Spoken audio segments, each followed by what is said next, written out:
Hello నేను మీ advocate Sasikanth legal capital నుంచి. ఇవాళ మనము మాట్లాడబోయే టాపిక్ మెయింటెనెన్స్ గురించి.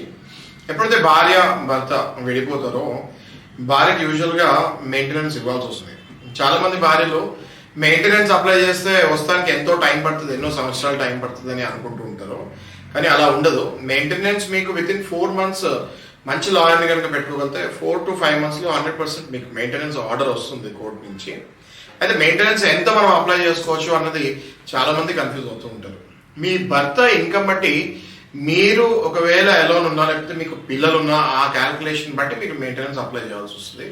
ఫర్ ఎగ్జాంపుల్ మీకు ఒక బాబు మీరు ఉండి విడిపోతే మీకు maintenance up to 50% of your husband's income, మీ భర్త ఎంత సంపాదిస్తున్నారో అందులో నుంచి 50% వరకు మీరు మెయింటెనెన్స్ క్లెయిమ్ చేసుకోవచ్చు. అట్లనే మీకు 2 పిల్లలు ఉండి మీరు ఒకవేళ మీ భర్తతోటి విడిపోయి 2 పిల్లలు కనుక మీ దగ్గరే ఉంటే మీరు అప్ టు 70% వరకు, 60 to 70% వరకు మీ భర్త ఎంత సంపాదిస్తున్నాడో అందులో నుంచి మీరు మెయింటెనెన్స్ తీసుకోవచ్చు.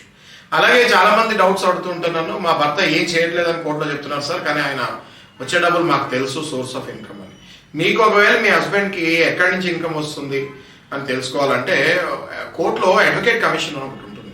అది వేసినప్పుడు వాళ్ళు కనుక్కుంటారు, ఓకే, ఎంక్వైరీ చేస్తారు మీ హస్బెండ్కి ఎక్కడి నుంచి ఇన్కమ్ వస్తుంది, ఎంత ఇన్కమ్ వస్తుందో ఏంటి అనేది నిజ నిర్ధారణ చేసిన తర్వాత ఇంత ఇన్కమ్ వస్తుంది అని తెలుసుకున్న తర్వాత అందులో నుంచి ఆ పర్సంటేజ్ తీసి మళ్ళీ మీకు మెయింటెనెన్స్ ఆర్డర్ ఇస్తూ జరుగుతుంది.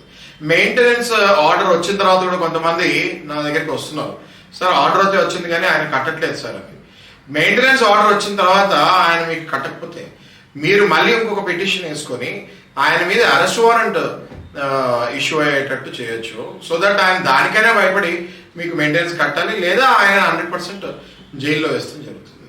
మీకు మెయింటెనెన్స్ వేసిన తర్వాత కూడా మీకు ఆర్డర్ వచ్చిన తర్వాత కూడా మీరు ఒకవేళ సాటిస్ఫైడ్ లేకపోతే నాకు ఇంకా ఎక్కువ కావాలి సార్ అంటే మీరు ఆ పై కోర్టుకి, ఫర్ ఎగ్జాంపుల్ డిస్ట్రిక్ట్ కోర్టులో మీరు వేస్తారు, మీకు మెయింటెనెన్స్ జడ్జి గారు ఇచ్చింది సరిపోకపోతే మళ్ళీ పై కోర్టుకి మీరు అప్పీల్కి వెళ్ళి నాకు ఇంకా మెయింటెనెన్స్ ఎక్కువ కావాలని అడిగి అది కూడా మీరు తీసుకోవచ్చు. సో ఇలా మీకు ఎన్నో రైట్స్ ఉంటాయమ్మా. మీకు తెలియకుండా చాలా కన్ఫ్యూజన్ అయ్యి అసలు నాకు డబ్బులు వస్తాయా రావా అన్న కన్ఫ్యూజన్లో మీరు అప్పుడప్పుడు వెళ్తూ ఉంటారు. అలా వెళ్ళట్లేదు. 100% మీకు మెయింటెనెన్స్ వచ్చేటట్టు మంచి లాయర్ని పెట్టుకుంటే చేస్తారు. మీరు మమ్మల్ని ఒకవేళ కాంటాక్ట్ అవ్వాలనుకుంటే స్క్రీన్ పైన డిస్ప్లే అయ్యే నెంబర్ పైన కాల్ అయినా వాట్సాప్ అయినా మెసేజ్ అయినా చేస్తే తప్పకుండా మేము we will get back you and మీకు సరైన న్యాయం 100% చేస్తాం.